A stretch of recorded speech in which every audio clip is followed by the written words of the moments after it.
Hello साथियों, welcome to the Exampur. हम हैं एग्जामपुर कलम से क्रांति।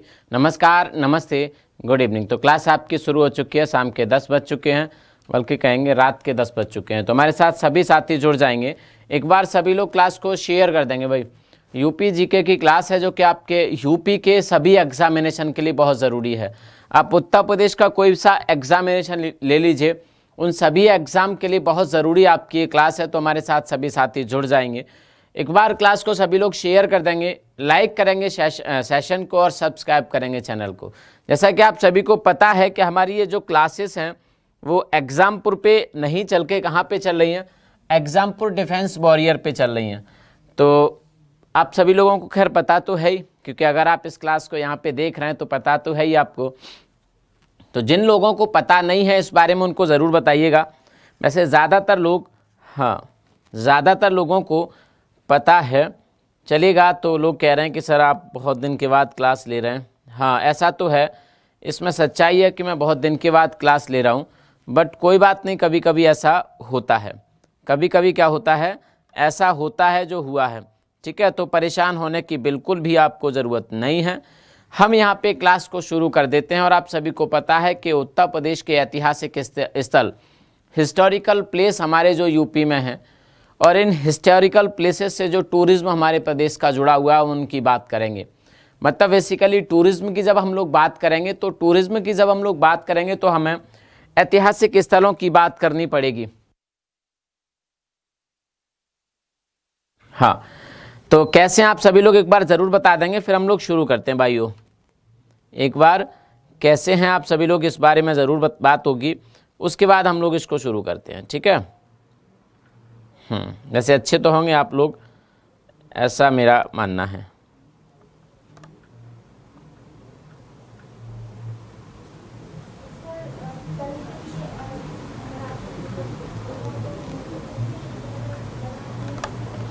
बहुत शानदार क्लास होने जा रही है आपकी, जल्दी से आ जाओ, जल्दी से जुड़ जाओ। बहुत शानदार। यूपी जीके की अगर बात करें तो इसका महत्व आपको मेरे से ज़्यादा पता है। इसका इम्पोर्टेंस क्या है यूपी जीके का। कोई सा आप एग्जामिनेशन उठा लो, यूपी जीके से तमाम प्रश्न एग्जामिनेशन में आते हैं। और इसलिए आसान होता है क्योंकि ये क्वेश्चन बहुत मुश्किल नहीं होते। क्यों?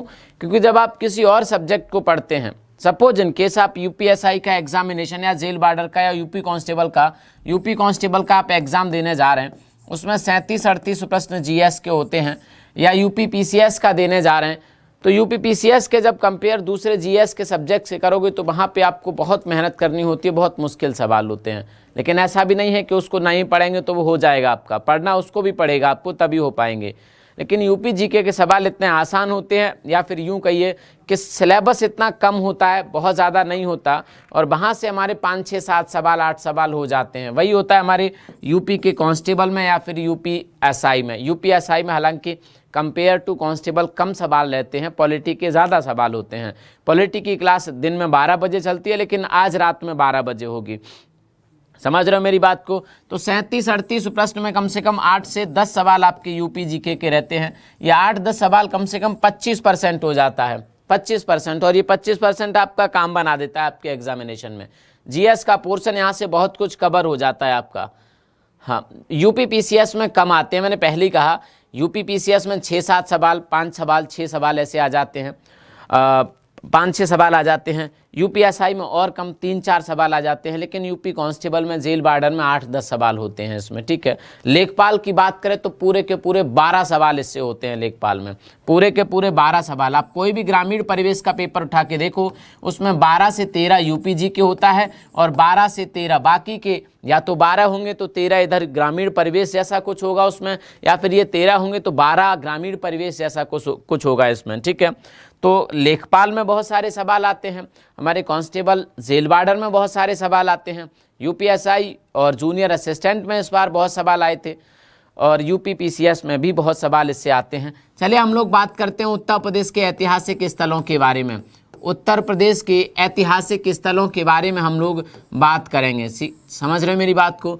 उत्तर प्रदेश के ऐतिहासिक स्थलों के बारे में, उत्तर प्रदेश के ऐतिहासिक स्थल हैं जो हमारे कहना चाहिए ऐतिहासिक स्थल हमारे जो हैं या हिस्टोरिकल प्लेस हमारे जो हैं हमारे प्रदेश के, इनके बारे में हम लोग आज बात करेंगे। हिस्टोरिकल प्लेस के बारे में आज हम लोग क्या करेंगे, बात करेंगे। हिस्टोरिकल प्लेस पे आने से पहले हमें प्रदेश की कुछ स्ट्रक्चरल जो संगठन है, जो स्ट्रक्चर हैं, जो ऑर्गेनाइजेशन हमने इसको बेहतर करने के लिए, इसको सुरक्षित रखने के लिए, या इसको हमने टूरिज्म के क्षेत्र में डेवलप करने के लिए जो ऑर्गेनाइजेशन का सेटअप हमने किया है हमारे यूपी में, बहुत सारे हमने संगठन बनाए हैं, निदेशालय बनाए हैं, विभाग बनाए हैं। हम उन चीज़ों की बात करेंगे यहाँ पे, ताकि हमें समझ आएगा कि कौन कौन से विभाग की स्थापना या फिर किसी संगठन की स्थापना या फिर किसी निदेशालय की स्थापना कब हुई थी। तो सबसे पहले हम लोग क्या करेंगे कि जो ऐतिहासिक स्थल हैं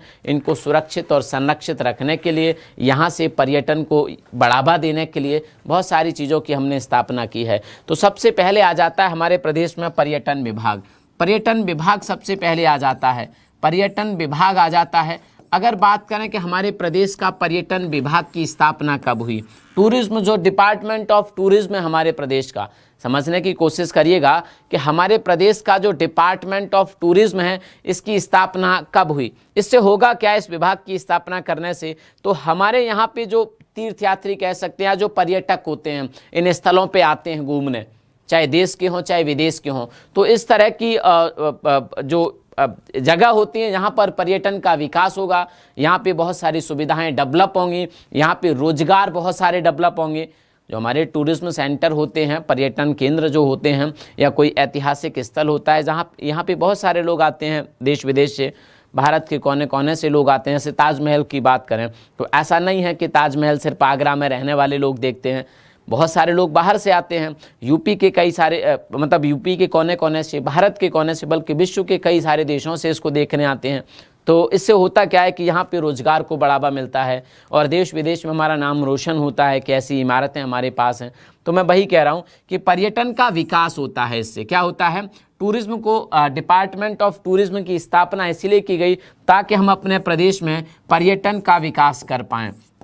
हम अपने प्रदेश में क्या कर पाएँ, पर्यटन का विकास इसका उद्देश्य था। और 1956 में 1956 में हमारे प्रदेश में डिपार्टमेंट ऑफ टूरिज्म अर्थात पर्यटन विभाग की स्थापना हुई। समझ रहे मेरी बात को, 1956 में हमारे प्रदेश में पर्यटन विभाग की स्थापना हुई थी। क्या हुआ था, पर्यटन विभाग की हमारे प्रदेश में स्थापना हुई थी। पर्यटन विभाग की हमारे प्रदेश में 1956 में 1956 में हमारे प्रदेश में क्या होती है, स्थापना होती है।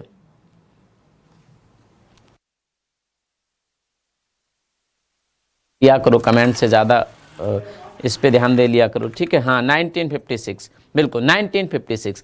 इसके आगे एक कदम और जाके प्रदेश में एक पर्यटन निदेशालय की स्थापना की गई। हाँ, पर्यटन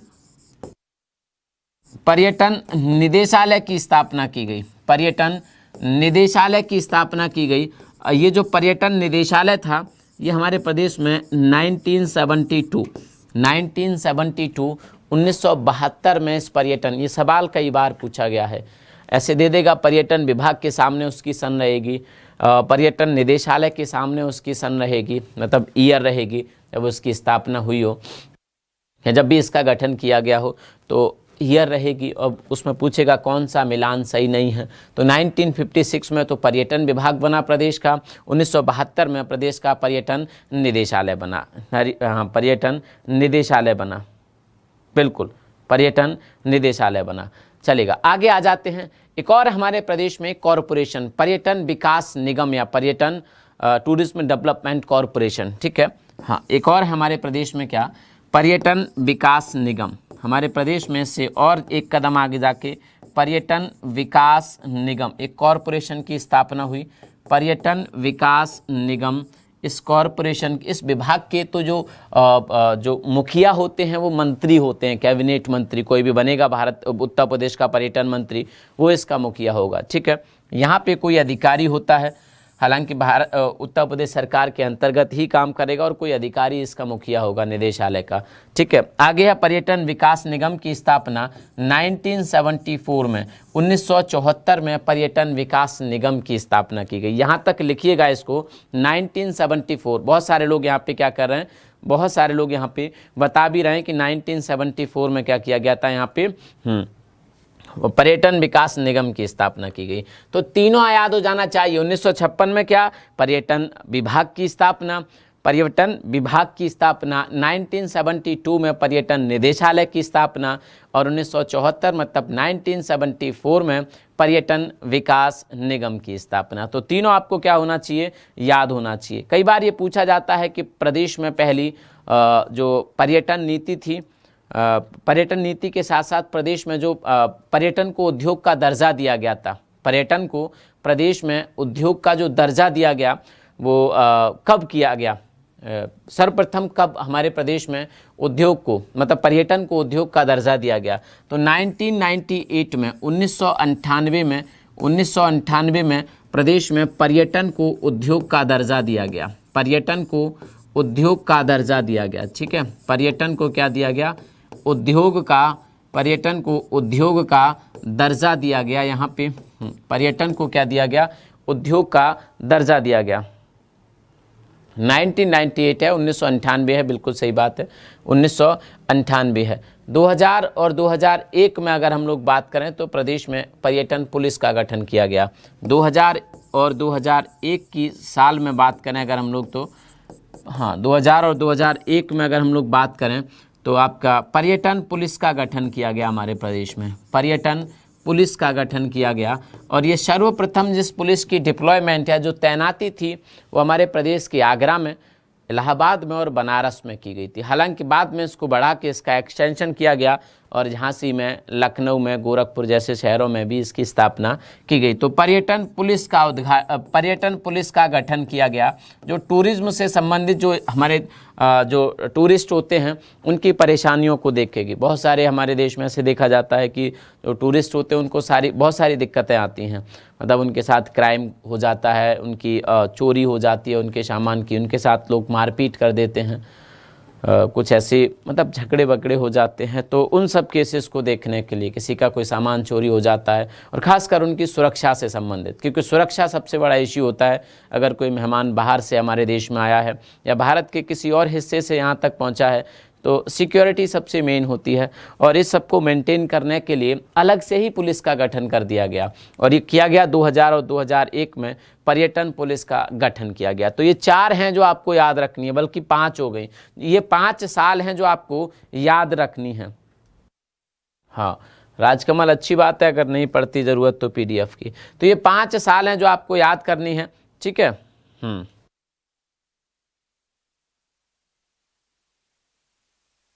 आशु मिश्रा, इतने दिन से नहीं हो रही, कोई बात नहीं, आज तो हो रही है ना हमारी क्लास, कोई बात नहीं, आज तो हो रही है, आज कर लो भाई। हाँ भैया आशु मिश्रा, आज कर लो। चलो, तो ये 5 ईयर जरूर थी आपको। 1956 में एक बार फिर से याद दिलाऊंगा आपको, 1956 जब पर्यटन विभाग की स्थापना की गई, पर्यटन विभाग के बाद पर्यटन निदेशालय की स्थापना 1972 के बाद पर्यटन विकास निगम की स्थापना 1974 के बाद 1998 में 1998 में प्रदेश में पर्यटन को उद्योग का दर्जा दिया गया। उद्योग का दर्जा देने के बाद इस पर फिर राज्य सरकार या केंद्र सरकार के टैक्स वगैरह फिर इस पर लग सकते हैं, समझ रहे हो, जब किसी चीज़ को इंडस्ट्री या मतलब उद्योग का दर्जा मिल जाता है।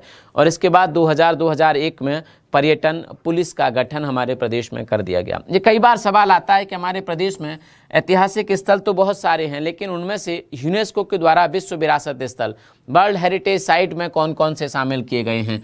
तो उत्तर प्रदेश के विश्व विरासत स्थल, उत्तर प्रदेश के विश्व विरासत स्थल की जब हम लोग बात करेंगे, उत्तर प्रदेश के विश्व विरासत स्थल की जब हम लोग बात करेंगे, विरासत स्थल की बात करेंगे, हाँ वर्ल्ड हेरिटेज साइट की बात करेंगे, तो देखने में आता है कि 3 हैं हमारे पास जिसको यूनेस्को के द्वारा वर्ल्ड हेरिटेज साइट या विश्व विरासत स्थल डिक्लेयर किया गया है।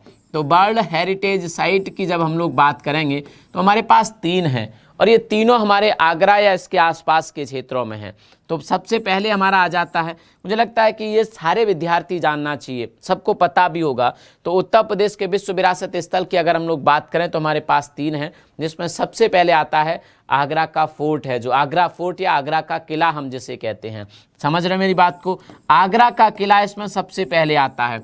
आगरा का किला क्या है हमारा? आगरा का किला हमारा क्या है? हाँ, आगरा का किला है हमारा क्या 1983 में 1983 में 1983 में इसको विश्व विरासत स्थल घोषित किया गया। वर्ल्ड हेरिटेज साइट में इसको डिक्लेयर किया गया, इसको इंक्लूड किया गया। तो विश्व विरासत स्थल हमारे प्रदेश में 3 में से एक पहली क्या है 1900, ये पहली है हमारे प्रदेश की, सबसे पहले इसी को शामिल किया गया। सवाल अगर ये बने कि प्रदेश की प्रथम विश्व विरासत स्थल या सबसे पहली बार किसे किया गया, तो हमारा जवाब होना चाहिए आगरा का किला। ठीक है, और इसी वर्ष एक और हमारा ताजमहल जो यहीं आगरा में है, और एक और हमारा फिर फतेहपुर सीकरी। फतेहपुर सीकरी की बात करें तो इसके 3 साल बाद। समझ रहे मेरी बात को? हाँ, तो दूसरा है हमारा ताजमहल। दूसरा क्या है हमारा? ताजमहल। ताजमहल भी इसी वर्ष 1983 में 1983 में। और तीसरा है हमारा फतेहपुर सीकरी। तो ये तीनों ही आगरा जनपद में हैं। तीनों ही कहाँ पे हैं? आगरा जनपद में। फतेहपुर सीकरी, फतेहपुर सीकरी की अगर हम लोग बात करें तो इसे 1986 में 1986 में इसमें शामिल किया गया। 1986 में से विश्व विरासत स्थल में इसको शामिल किया गया। आगे चलते हैं मेरे भाई, यहाँ तक आप लोग लिख लो, फिर मैं आगे चलता हूँ। हाँ, कह रहे हैं नोट्स दिखाना चाहते हैं, तो बहुत अच्छी बात है, नोट्स भेज देना आप मेरे पास। ठीक है, चलो इसको जल्दी से लिखो, फिर हम लोग आगे चलते हैं।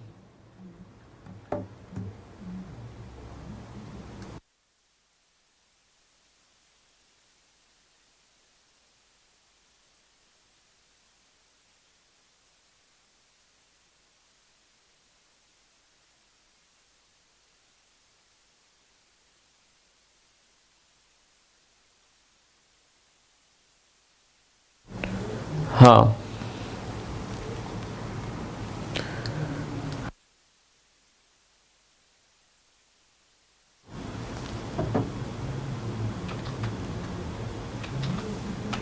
चलो आगे चलते हैं। आगरा का किला की बात कर लेते हैं हम लोग, आगरा फोर्ट की बात कर लेते हैं। ठीक है,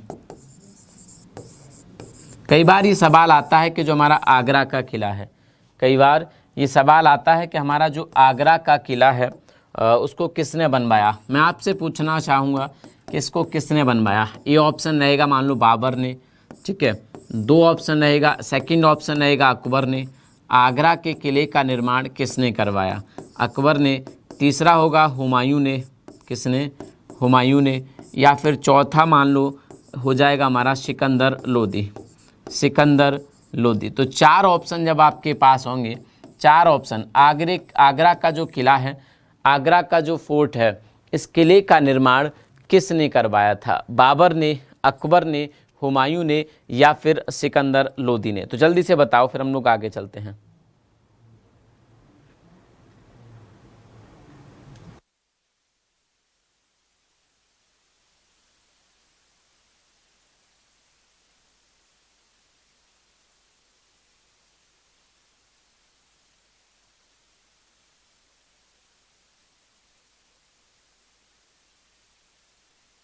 हाँ, अकबर ने।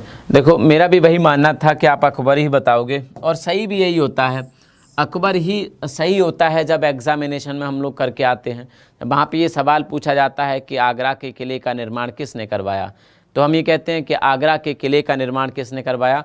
अकबर ने करवाया। आगरा के किले का निर्माण हम लोग कहते हैं अकबर ने करवाया। कहते हैं इसके बारे में कि किला 1573 में लगभग बन के तैयार हुआ था, और इसमें लगभग 14,44,000 कारीगरों ने इसमें काम किया। तो ये बहुत बड़ा किला है, समझ रहे मेरी बात को? बहुत बड़ा किला है। 8 वर्ष तक इसको बनने में लगे थे, और 1573 तक ये लगभग बन के तैयार हुआ था, ऐसा हम लोग मानते हैं।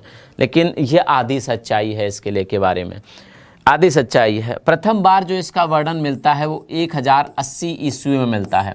1080 ईस्वी में मिलता है। कहा जाता है कि महमूद गजनबी ने इस पे आक्रमण किया था। क्या किया था? महमूद गजनबी ने 1080 में इस पर आक्रमण किया था। ये किला तब सिकरवार वंश के क्षत्रिय शासकों के पास था। ये क्या था? सिकरवार वंश के। ये किसने निर्माण करवाया इसका? सच जो वास्तविक तौर पे देखा जाए तो इसके नाम का किसी को पता नहीं है कि इस किले का निर्माण किसने करवाया। तो सिकरवार वंश के शासकों के, सिकरवार वंश के जो क्षत्रिय शासक थे, इनके पास ये मिलता है। समझ रहे हो मेरी बात को? सिकरवार वंश के जो क्षत्रिय शासक थे, इनके पास ये पता लगता है हमें कि सबसे पहले सिकरवार वंश के शासकों के अधीन था ये किला। पहला जो वर्णन मिलता है वो 1080 में कहा जाता है कि महमूद गजनबी ने इस पर आक्रमण किया था। क्या किया था? इस पर आक्रमण किया था इसकी सेना ने और इसको जीत लिया था। हालांकि तब ये जो किला बना था इसके बारे में कहा जाता है कि ईंट का बना हुआ किला था। समझ रहे मेरी बात को? ये तब जो किला मिलता है हमें, ये कहा जाता है कि ईंट का बना हुआ किला था। तो महमूद गजनबी ने इस पे आक्रमण किया और तब से लेके बाद में 1504 तक, उससे पहले बाबर ने जब 1526 में पानीपत का प्रथम युद्ध लड़ा, ध्यान से समझना, बाबर ने जब 1526 में पानीपत का प्रथम युद्ध लड़ा, तो प्रथम युद्ध लड़ने के बाद जब वो 1526 में प्रथम युद्ध लड़ा, जब उसने लड़ने के बाद उसने इसी किले से इस क्षेत्र पर शासन किया था।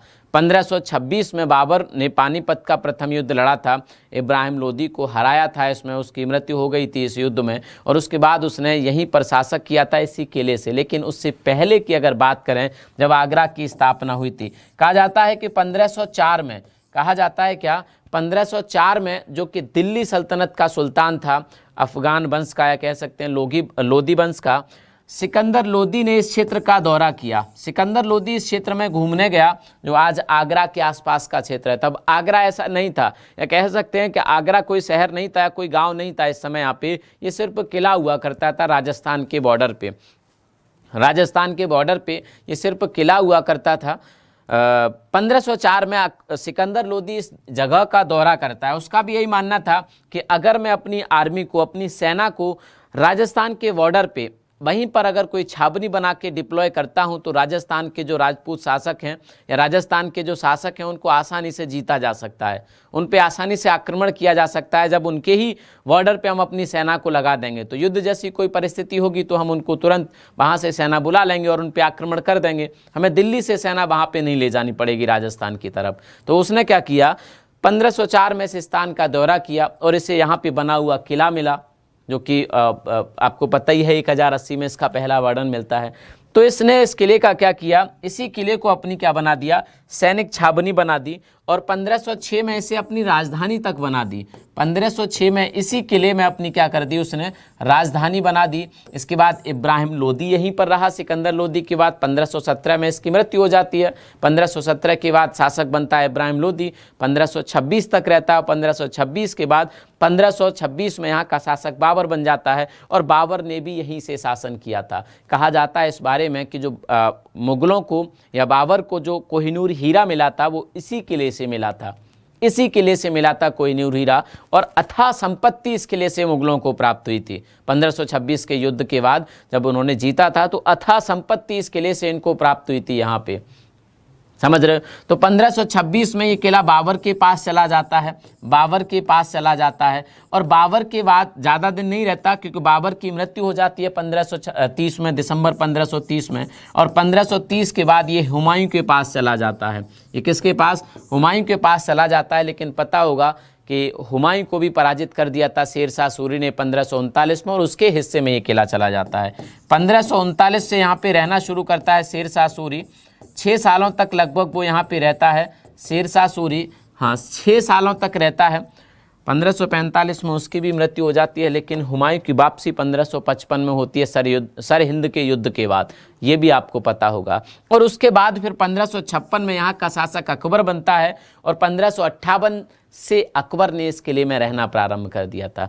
1556 में शासक बन जाता है अकबर, 1556 में शासक बन जाता है, और 1558 में अब अकबर ने ये तय कर लिया कि मुझे राजधानी जो चलानी है, या कह सकते हैं सरकार जो अपनी चलानी है, वो आगरा से ही चलानी है। 1558 में ये कन्फर्म हो गया था। तो 1558 से इसे अपना क्या बना लेता है, अकबर भी अपना क्या बना लेता है, इसे आवास कह सकते हैं कि यहाँ पे अकबर रहने लगता है। अब इसके बाद कुछ दिनों के बाद आपको पता ही है, 1571 के बाद 1571 के बाद अकबर फतेहपुर सीकरी को बसाना शुरू कर देता है। फतेहपुर सीकरी को बसाने के पीछे कारण ये माना जाता है कि बाबर ने यहाँ पे राणा सांगा को हराया था। उस जगह का नाम सीकरी हुआ करता था। तो अकबर ने इसी स्थान को अपना फिर राजधानी बनाने की कोशिश की, शहर को बसाया था। हालांकि कुछ ही सालों में, 14-15 सालों में, 85-86 के बाद 1585-86 में राजधानी परिवर्तित करनी पड़ गई थी इस बाद में आगरा ही, क्योंकि यहाँ पे पानी की कमी मानी जाती है कि इस क्षेत्र में पानी की कमी है, तो लोगों को पीने का पानी नहीं मिल पा रहा था। इसीलिए राजधानी परिवर्तित करके फिर से आगरा ले जाई गई। यहाँ तक कुछ समझ आया आपको?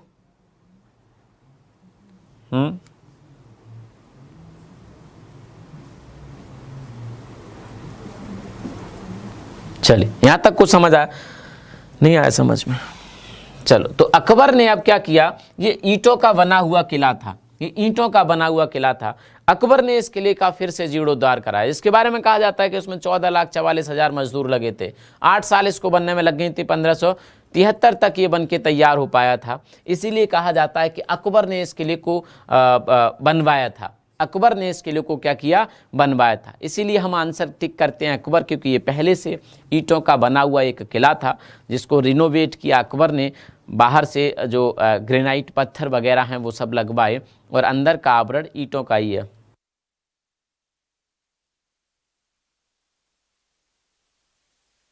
हाँ, चलिए, अब यहाँ पे क्या लिख लेते हैं। यहाँ तक तो आपको समझ आ गया। तब से अब तक आगरा किला बना ही हुआ है, आपको पता ही होगा। अब यहाँ पे आ जाता है ये कि इस किले के अंदर क्या क्या बना हुआ है, क्योंकि आपके एग्जामिनेशन में ये नहीं पूछेगा। हो सकता है कि आगरा का किला नहीं पूछे कहाँ पे और किसने बनवाया। इनमें से कुछ जो इस किले के अंदर जो चीज़ें बनी हुई हैं उनमें से पूछ लेगा कि ये कहाँ पे स्थित है। फिर हमारे पास पता ही नहीं होगा, हमें पता ही नहीं होगा कि ये है कहाँ पे स्थित, और पूछता है ऐसे कई बार ऐसे सवाल पूछे गए हैं। ठीक है, तो सबसे पहले इस किले में जो बना हुआ है, एक है आपका अंगूरी बाग। ठीक है, अंगूरी बाग इस किले में बना हुआ है, ये लिख लेना। ठीक है, अंगूरी बाग इस किले में बना हुआ है। हाँ, अंगूरी बाग इस किले में क्या है, बना हुआ है। यहाँ पे है दीवाने आम। दीवान-ए आम, दीवाने आम का मतलब था, आम मतलब सामान्य लोग होते हैं, हमारे जैसे लोग, है ना। दीवाने आम, दीवाने आम में क्या था कि यहाँ पे एक सिंहासन भी लगा है, मयूर सिंहासन। इस दीवाने आम में मयूर सिंहासन, इस पर बैठकर शासक जनता की फरियादों को सुनता था, इसीलिए दीवाने आम इसको कहा गया। ठीक है, इस पर बैठकर क्या करता था, इस मयूर सिंहासन पर बैठकर, इसी में कोहिनूर हीरा भी लगवाया गया था, तो इसी पर क्या करता है, जनता की फरियादें सुनता था शासक। ठीक, यहीं पर दीवाने खास भी है। इसी किले में क्या है, दीवाने खास भी है। कुछ खास लोगों की यहाँ पे पंचायतें हुआ करती होंगी। ठीक है, तो दीवाने खास भी है यहीं पर। ठीक है, खास मतलब जो वीआईपी स्पेशल लोग होते हैं उनके लिए बनाया गया था। ठीक है, राजा के अपने वजीर मंत्री सब बैठते होंगे यहाँ पे, या राजा के जो मेहमान होते होंगे वो सब यहाँ पे बैठते होंगे।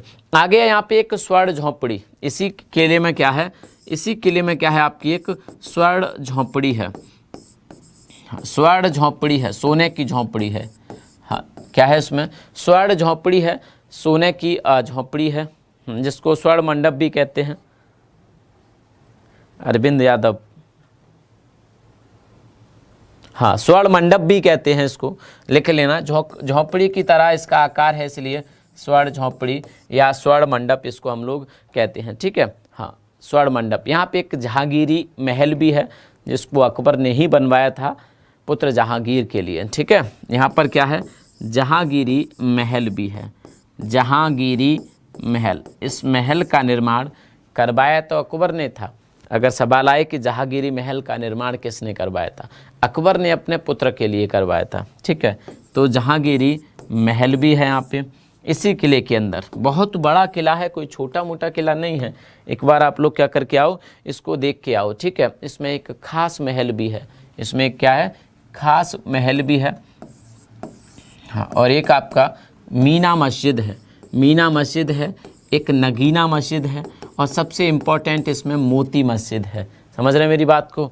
मीना मस्जिद है, एक इसमें जनाना मीना बाज़ार लगता था जहाँ पे स्त्रियाँ ही क्या करती थी, सामान बेच सकती थी। और मीना मस्जिद है, नगीना मस्जिद और सबसे इम्पोर्टेंट है यहाँ पे मोती मस्जिद। इस किले के अंदर मोती मस्जिद का निर्माण करवाया गया है। समझ रहे हो मेरी बात को? इस किले के अंदर क्या किया गया है, मोती मस्जिद का निर्माण करवाया गया है। इसके अंदर एक नौबत खाना भी है। समझ रहे हो मेरी बात को? इसके अंदर क्या है, एक नौबत खाना है। नौबत खाने का मतलब है कि यहाँ पर राजा के जो संगीतज्ञ हुआ करते थे, जैसे कोई तबला बजाता है, कोई गाना सुनाता है, कोई कुछ बजाता है, कोई कुछ बजाता है, तो राजा के जितने संगीतज्ञ थे, अकबर के दरबार में बहुत संगीतज्ञ रहते थे, आप सभी को पता है। तानसेन थे, अबुल फजल थे, कोई गायक था, कोई कवि था, कोई लेखक था, भाषाओं का विद्वान थे, कोई बहुत सारे लोग, कोई कुछ बजाते थे, कोई कुछ बजाते थे, तो बहुत सारे लोग थे यहाँ पे। कोई बीड़ा बजाता था, कई सारी चीज़। तो नौबत खाना भी बना हुआ है इस किले के अंदर, जिसमें राजा के दरबार में जो संगीतज्ञ होते थे उनके रहने का स्थान, जहाँ पर वो वाद्य यंत्र बजाते थे, तो वाद्य यंत्र बजाने का स्थान भी यहीं पर है आपका।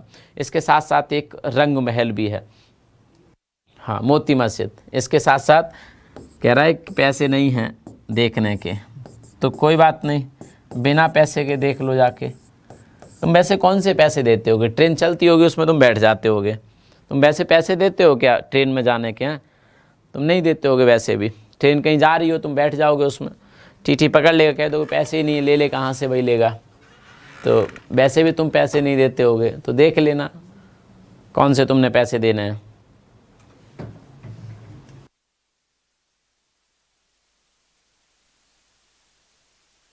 नोट्स कैसे सेंड करें? चलो इसका भी हम कुछ तरीका निकालेंगे।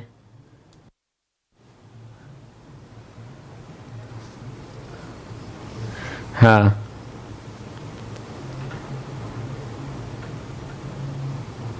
इसका भी हम क्या करेंगे, कुछ तरीका निकाल लेंगे। चलो आगे आ जाते हैं, ठीक है, आगे आ जाते हैं, इससे आगे चलते हैं हम लोग।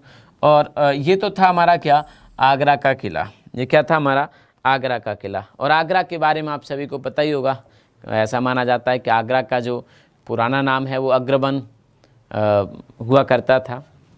और इसकी स्थापना सिकंदर लोदी ने 1504 में की थी। सिकंदर लोदी की बात करें तो ये लोदी वंश का तीसरा शासक था।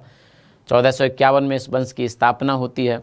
बहलोल लोदी इस वंश की स्थापना करता है और उसके बाद 1451 से 1489 तक, 1489 तक बहलोल लोदी इसका शासक होता है। और उसके बाद इसका पुत्र सिकंदर लोदी 1489 में यहाँ का दिल्ली का शासक बन जाता है और 1517 तक यहाँ का शासक रहता है। 1570 में इब्राहिम लोदी यहाँ का शासक बनता है और 1526 तक रहता है। इसी बीच 1504 में आगरा की स्थापना की गई थी। आगे चलते हैं और आगे आ जाता है फतेहपुर सीकरी। आगे आ जाता है फतेहपुर सीकरी। फतेहपुर सीकरी की बात करें अगर हम लोग, तो ये भी हमारे प्रदेश में, ये भी हमारे प्रदेश का क्या है, विश्व विरासत स्थल है।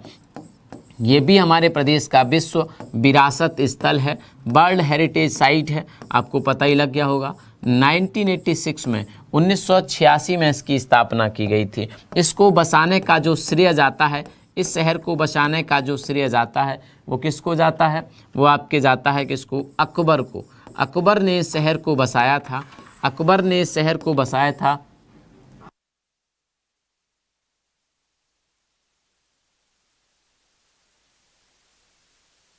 चलिए, तो अकबर को जाता है 1571 में शहर की स्थापना को करना उसने शुरू किया। इसमें भी लगभग 7-8 साल का वक्त लगा, लेकिन उससे पहले ही इसने 1573 में इसको अपनी राजधानी बना लिया था, 1573। और ये राजधानी इसकी लगभग 85-86 तक रही। मैंने कहा ना कि फिर से इसको आगरा परिवर्तित करना पड़ गया था अपनी इस राजधानी को।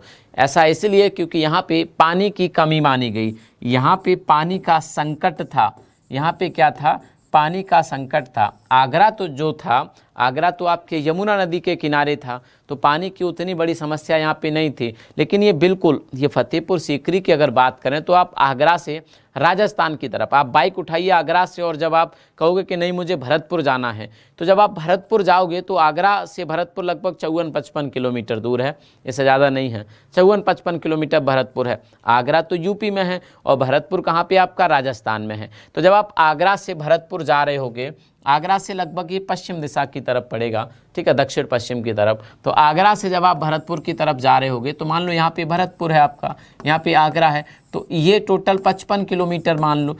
यहीं पर आपका लगभग 35 किलोमीटर दूरी पर ये आपका फतेहपुर सीकरी स्थित है। 4-6 किलोमीटर आपका राजस्थान का बॉर्डर यहाँ से बच जाता है। तो यहीं पर एक ऊंचे से टीला पर इसने इस शहर को बसाया था, फतेहपुर सीकरी को अकबर ने। यहाँ पर बहुत सारी जगहों की, बहुत सारे इमारतों का इसने निर्माण करवाया था, बहुत सारी इमारतों का इस शहर में इसने निर्माण करवाया था, जिसमें कि एक 54 मीटर ऊंचा बुलंद दरवाज़ा है। 54 मीटर ऊंचा बुलंद दरवाज़ा है। बुलंद दरवाज़ा के बारे में कहा जाए तो कई सारी थ्योरी हैं। कुछ लोग कहते हैं इसका निर्माण 1573 में ही हो गया था, लेकिन कुछ लोग कहते हैं कि इसका निर्माण अकबर ने गुजरात विजय के उपलक्ष्य में कराया। गुजरात विजय के उपलक्ष्य में इसका निर्माण 1602 ईस्वी में हुआ, ऐसा माना जाता है, ठीक है। लेकिन कुछ लोगों के अनुसार बुलंद दरवाज़ा, जिसकी ऊंचाई लगभग 54 मीटर है, भारत का सबसे ऊंचा दरवाज़ा है। भारत का सबसे ऊंचा दरवाज़ा है इसका, हाँ, इस ऊंचा दरवाज़ा है। इसी दरवाजे से होकर आप इस महल में, जो राजा ने, अकबर ने इस फतेहपुर सीकरी में अपने लिए जो महल बनवाया था, क्योंकि शासक ने जब राजधानी परिवर्तित की तो भाई पूरा उसका वो चलता है सिस्टम पूरा ही, मतलब सारे मंत्री होंगे, सारी रानियाँ जो होंगी उनकी वो सब वहीं रहेंगी, मतलब जो भी होता है पूरा साजो सामान जो भी होगा उनकी सेना वैना के लिए सब कुछ सेटअप किया जाता है। तो पूरा ही उन्होंने बनवाया, यहाँ पे बहुत सारी इमारतों का निर्माण करवाया। उसमें सबसे ऊंचा और सबसे ज़्यादा प्रसिद्ध जो है आपका बुलंद दरवाज़ा है। बुलंद दरवाज़ा है यहाँ पे एक आँख मिचौली है। इसी जो इनका किला है फतेहपुर सीकरी का, उसमें एक आँख मिचौली है। और एक और है पंचमहल। पंचमहल भी काफ़ी प्रसिद्ध है यहाँ का, समझ रहे हैं मेरी बात को। पूछा जाता है पंचमहल भी आपका कहाँ पे है, फतेहपुर सीकरी में है। पंचमहल भी क्या है आपका, फतेहपुर सीकरी में है। और अगर बात करें यहाँ पे तो जोधाबाई का महल का निर्माण भी करवाया गया है, ठीक है। एक बीरबल महल भी है यहाँ पे, ठीक है। जोधाबाई का महल, जोधाबाई का महल है यहाँ पे, पंचमहल, जोधाबाई का महल, ठीक है। पंचमहल, जोधाबाई का महल है यहाँ पे। और आपका बुलंद दरवाजे की स्थापना की गई है शेख सलीम चिश्ती का की जो दरगाह है वो भी यहाँ पे बनाई गई है दरगाह, जिनके आशीर्वाद से सलीम हुआ था, बाद में जहांगीर के नाम से प्रसिद्ध हुआ। तो ये सारी चीज़ें यहाँ पे स्थित हैं। फतेहपुर सीकरी की अगर बात करें तो फतेहपुर सीकरी आई थिंक समझ गए होंगे आप लोग, बहुत ज़्यादा कुछ ऐसा नहीं है कि बहुत कुछ मुश्किल है। इसके बाद एक बच जाता है जिसका नाम है ताजमहल। जिसका नाम क्या है, ताजमहल। ताजमहल की अगर बात करें, किसकी बात करें, ताजमहल की अगर बात करें तो ताजमहल को किसने बनवाया, फतेहपुर सीकरी को अकबर ने। आगरा का किला वो भी अकबर ने। ताजमहल की अगर बात करें तो अकबर का पोता शाहजहां ने इसका निर्माण करवाया। किसने करवाया, शाहजहां ने इसका निर्माण करवाया। ऐसा कहा जाता है कि इसकी एक पत्नी थी मुमताज महल, उसकी याद में इसका निर्माण करवाया गया। उसकी याद में इसका निर्माण करवाया गया ताजमहल का। समझ रहे मेरी बात को, ताजमहल का। इसका जो निर्माण हुआ है वो 1632 से लेके, हाँ, इसका जो निर्माण हुआ है वो 1632 से लेके 1653 के बीच में हुआ है। लगभग 21 साल इसको बनाने में लग गए।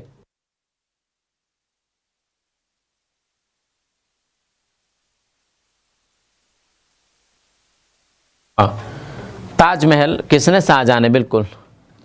और दिल्ली का जो लाल किला है उसका निर्माण भी लगभग 1648 में इसी शाहजहां ने करवाया था। ये भी क्वेश्चन पूछे जाता है आपसे, ठीक है। तो ताजमहल, और जो राजधानी का परिवर्तन था आगरा से फिर से दिल्ली लाना, वो इसी के शासनकाल में हुआ था। इसने एक शहर बसाया था, इसको शाहजहानाबाद कहते हैं, आज यमुना के किनारे, आज जहाँ पे पुरानी दिल्ली बसी हुई है, ठीक है। तो शाहजहानाबाद एक शहर भी बसाया था इसने, और इसने दिल्ली से भी शासन किया था। आगरे के दिल्ली का लाल किला जो है, रेड फोर्ट जो आपका है, इसी के समय बनवाया गया है। तो ताजमहल की अगर बात करें तो शाहजहां के द्वारा 1632 से लेकर 1653 तक इसका निर्माण करवाया गया। अगर बात करें इसके जो वास्तुकार थे, आर्किटेक्ट जो आपके थे, उनका नाम था उस्ताद अहमद लाहौरी। उस्ताद अहमद लाहौरी इसके वास्तुकार थे।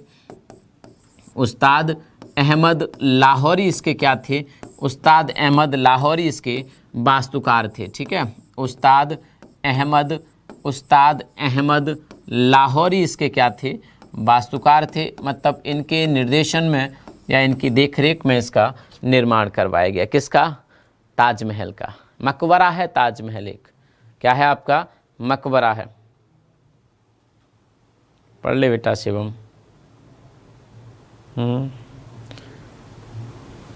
चलो, अगर इसकी शैली कभी पूछी जाती है तो जो ताजमहल है आपका, उसकी कोई एक शैली नहीं है। ताजमहल की कोई एक शैली नहीं है, इसमें कई सारी शैलियों का मिश्रण है। जैसे कि अगर बात करें, फारसी शैली है इसमें, तुर्क शैली है इसमें, भारतीय शैली को इसमें मिलाया गया है, और इस्लामी वास्तुकला शैली। मतलब इनके मिश्रण का एक बेहतर नमूना माना जाता है कि इन सबको मिला के जो शैली का निर्माण हुआ है, उसका एक एग्जाम्पल है आपका ताजमहल कि कितना अच्छा हो सकता है। तो शैली की अगर बात की जाए तो किसी एक शैली का ये नहीं है, इसमें फ़ारसी शैली का इस्तेमाल किया गया है। आमतौर पर इसी शैली में इनके मकबरे बनते हैं, फ़ारसी में। ठीक है, क्योंकि मुग़लों के जो राज दरबार की भाषा थी वो भी फ़ारसी ही थी। साथ के साथ तुर्क भी आपका, तुर्क शैली, भारतीय शैली में जो आपके बनते हैं गुंबद, वो भी शैली इसमें इस्तेमाल की गई है, भारतीय शैली। और इसके बाद इस्लामी शैली में जो मकबरे में जो इस्तेमाल की जाती है वो भी इसमें इस्तेमाल की गई है। तो इन शैलियों के मिश्रण का एक बेहतर नमूना माना जाता है हमारा ताजमहल। ठीक है, एक बेहतर नमूना माना जाता है ताजमहल, इससे ज़्यादा और कुछ नहीं। 1983 में इसको भी विश्व विरासत स्थल, वर्ल्ड हेरिटेज साइट में शामिल किया गया। यमुना के किनारे स्थित है, आगरा में स्थित है। ठीक है, आगरा में स्थित है। इसके आसपास के क्षेत्र में राज्य सरकार की एक योजना चल रही है जिसे हम ताज ट्रपेजियम कहते हैं, जिसे हम क्या कहते हैं?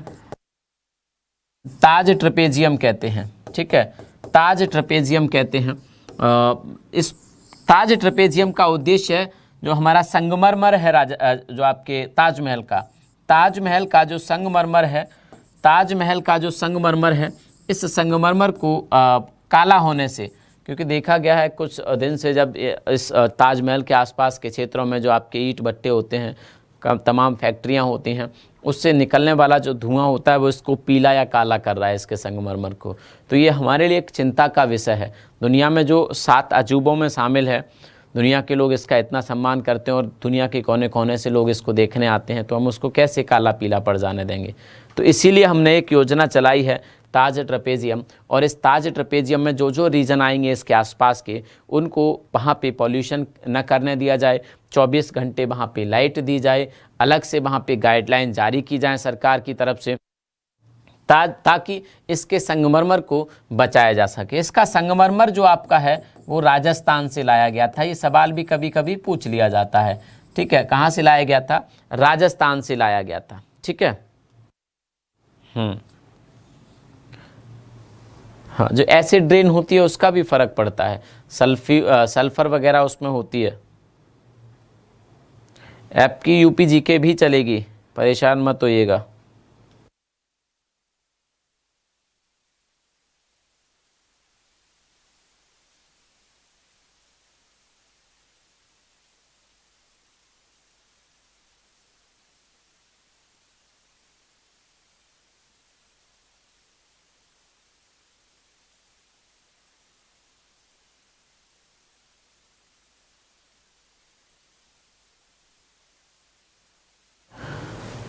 हाँ, अम्लीय वर्षा के कारण। चलो, आज ये 3 हमारे वर्ल्ड हेरिटेज साइट जो थे हमारे, वो क्लियर हो गए। मुझे लगता है कि आपको समझ आया होगा इनके बारे में। 3 जो हमारे थे इनके बारे में आपको समझ आया होगा, मेरी ऐसी उम्मीद है आप लोगों से।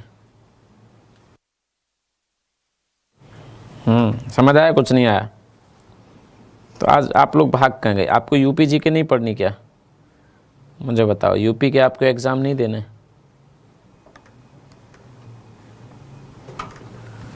चलो, आगे की क्लास को हम लोग कल करेंगे और कल इससे आगे बढ़ेंगे। ठीक है, आज 2-3 इम्पॉर्टेंट चीज़ थी, उनको समझना बहुत ज़रूरी था।